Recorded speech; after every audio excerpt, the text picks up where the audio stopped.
right now, I'm the best tool I've got, which is terrifying. That is such bad news for y'all. But now, if I can hold my incongruencies and at least recognize them, I can keep the parts of me I really like. It's fun over here. What's left are a couple things I can pay attention to. I can notice. I can take responsibility for those things and work on those pieces.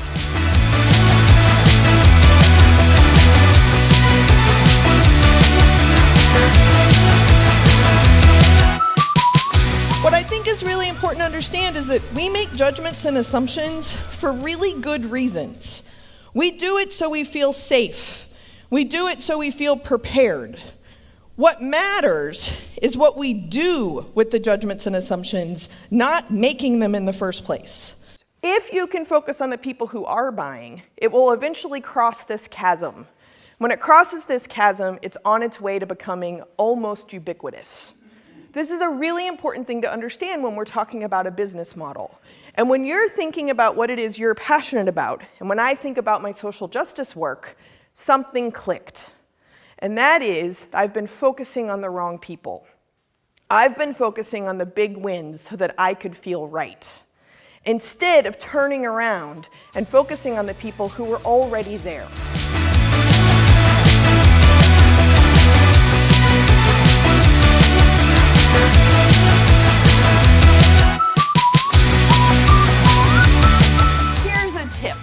I can't make anybody do anything. You have not figured that out yet. Good luck. I can't make anybody do anything. If we want to be really honest, I can't even make myself do something all the time. Yeah, example, P90X. You're familiar with this? Yeah, it's in the suitcase. Tony, with his abs and his big arms, says the most important thing to do is to hit play.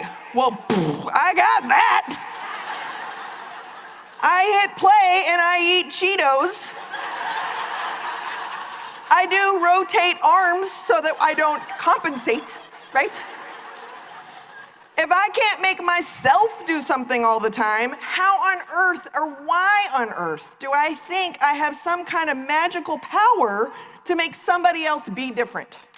When we were packing to come here, some of us stared in the abyss of an empty suitcase, and we had to pick and choose what we were going to pack so that we could write the story so that other people that we have no control over at all would write a story about us and go, man, she is successful. Look, she is wearing sequins during the daytime. Whoa. Baller, right? Like, we did this. Every single one of us was like, oh, I can't bring that. I wore that last year. Like, we remember what state we're in, right? It's fine. Your lived experience is exactly the tool set you need to survive what's happening right now. You do not need anything extra. Think of the last time you went to an event or an organized program or something like that. One of the first statements that we typically say is, ugh, not enough people showed up. What about the people who did show up? We need to flip our mindset. Now, if I layer on here some social justice theory, are you ready for some boom theory drops? Here we go. So this is what all this equals. I don't like graphs, so I turned it into a mountain. So there you go. So same bell curve. Are you with me? Okay, here are the little pieces.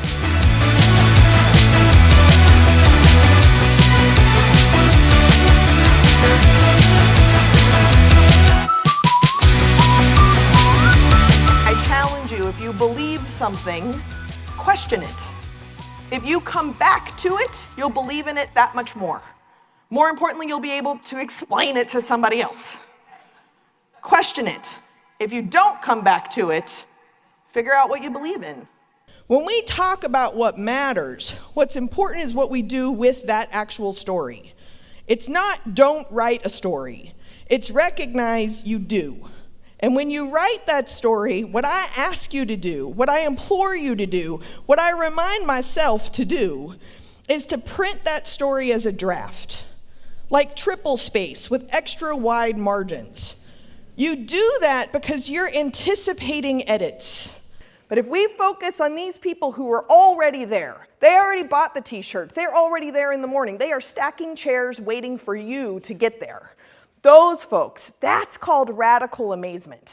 And if we can stay in radical amazement, we will self-motivate into this work. We will keep doing what we believe in, even if we don't see quantifiable results. That is amazing and incredible.